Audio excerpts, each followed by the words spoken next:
With Bangalore's property development going vertical, home buyers and investors are increasingly betting on apartments. Others are also eyeing another trend in the market: townships and integrated townships. Their reasoning: townships offer you all the amenities in one area. What exactly do these townships give you, and is it indeed better than an apartment? Lakshmi Sivdas finds out.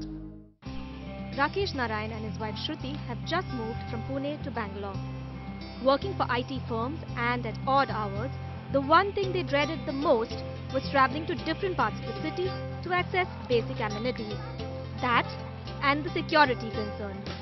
That's when they decided to make the switch from their standalone apartment for an arrangement that was self-sustainable. That was one of the primary concerns: security as well as privacy, good privacy.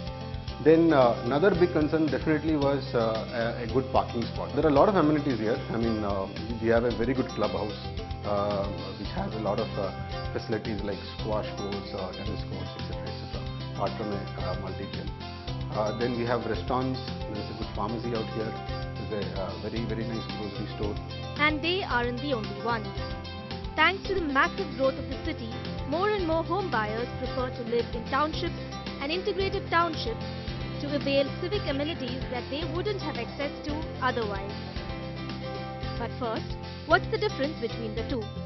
Residential townships feature gated apartments or villas with all civic amenities like a retail outlet, clubhouses, swimming pools and other features added to it.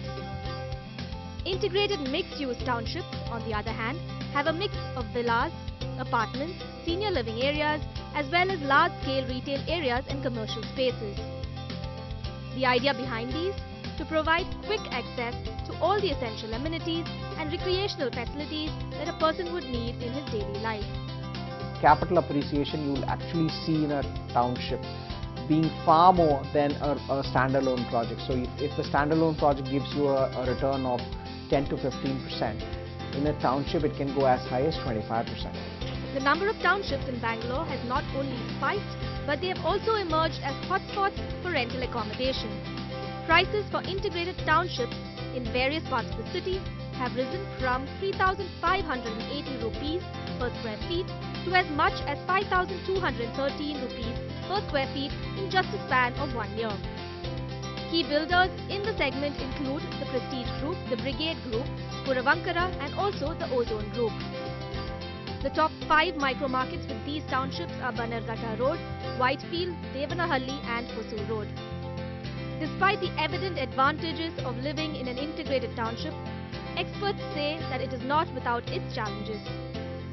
The biggest challenge that you would see is the infrastructure, because even though there are guidelines laid down by the state governments in terms of what we need to do for a township, the turnaround time for all of the infrastructure to be put in will take a good 10 years. So the residential buyer, when he goes in, he is actually going to subject himself to a fair amount of pain in terms of construction activity happening in that area.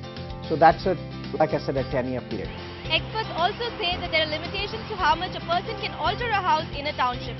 Apart from this, these houses usually cost 10 to 15% more than a standalone property in the same area. In Bangalore, Lakshmi Sivdas, NDTV.